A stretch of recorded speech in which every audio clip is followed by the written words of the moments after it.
আমি আমার নিজেকে এমনভাবে পরিবর্তন করতে চাই যে পৃথিবী তো ছাড়তে হবে সবাইকে, কিন্তু চলে যাওয়ার পরে কতজন মানুষ সবাই মনে রাখবে তারপরে ডিপেন্ড করে আমার জীবনের সার্থকতা।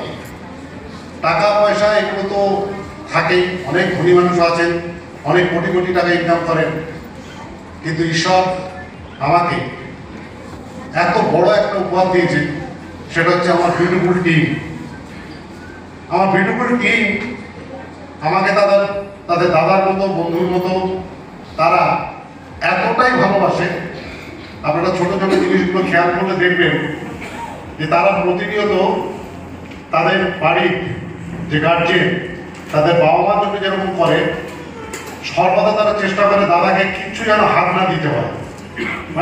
এটা একটা গ্রেট অ্যাচিভমেন্ট এবং এটা একটা অসাধারণ উপহার আমার কাছে, যে আমার মধ্যে যতটুকু যা আছে আমি চেষ্টা করি আমার টিমকে সেটা উজাড় করে দেওয়ার, এবং লক্ষ্য একটাই, যেই টিমের প্রত্যেকটা আজকে বন্ধুরা যারা আমার কথা বিশ্বাস করে এই সিস্টেমে এসছে, আমি যেভাবে কোম্পানিকে বিশ্বাস করি, আমি যেভাবে মিস্টার রয়, মিস্টার সুবোধ স্যারকে তাকে আমি লিভিং গড হিসাবে আখ্যা দিই, এটা শুধু বলার জন্য দিই না। মাই ডিয়ার ফ্রেন্ডস, লাইফে অনেক বড় বড় সফল মানুষকে আমি দেখেছি, কিন্তু ওনার মধ্যে আমি একটা এক্সট্রাঅর্ডিনারি দেখেছি।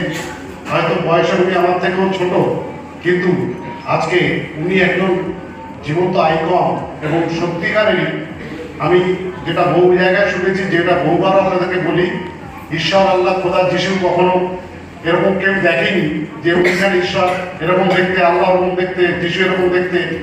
সবাই আমরা কল্পনায় দেখি, কিন্তু ঈশ্বর, আল্লাহ, খোদা মানুষের মধ্যেই থাকে। তাই আমার সর্বোচ্চটা না দিয়ে আমি যদি এখান থেকে চলে যাই, তাহলে আমার মতো বোকার কেউ নেই। আপনাদের একটাই জিনিস বলবো, মাই ডিয়ার ফ্রেন্ডস, প্রত্যেকটা মানুষের জীবনে যা সামান্যতম এই যে চাওয়া পাওয়া যেটা দেখছেন, এর পরবর্তীতে আপনারা কল্পনা করতে পারবেন না। হয়তো স্যার সেটা চেষ্টা করছেন, এখনো শুরু করেননি। একটা প্রপার এডুকেশন, একটা প্রপার ইনফরমেশন, যেটাকে আপনাকে ট্রান্সফর্ম করবে। ট্রান্সফরমেশন না হলে কিন্তু আপনি চেঞ্জ হলে আজকে চেঞ্জ করতেন, কালকে বলে আমি পাল্টি খেয়ে যাবো, কিন্তু কখনো আপনি চালকে ভাতে পরিণত করার পর ভাতকে চালে আনতে পারবেন না, অর্থাৎ ট্রান্সফর্ম করা। তো মাই ডিয়ার ফ্রেন্ডস, এই সাফল্য পেতে গেলে একটাই গুণকে শুধু মাথায় রেখে চলুন,